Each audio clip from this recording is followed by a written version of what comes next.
Guys, para ma-maintain po yung tattoo ninyo na hindi po mapipid guys, I recommend this product, Fujira Tattoo Ointment. Mabisa po itong gamitin guys.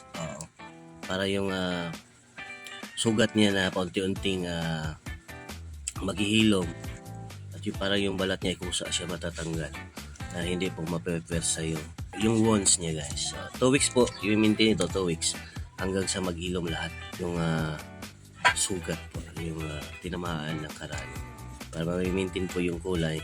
Then after nyo maligo, after po linisin yung tattoo ninyo, while na hindi pa siya gumagaling, huwag nyo gamitan ng soap na matatapak. Yan guys, Fujira Tattoo Ointment, effective po to sa yung mga mahilig sa tattoo or yung magpatato or yung ikaw ay isang tattoo artist. Pwede mo ito i-recommend sa yung customer.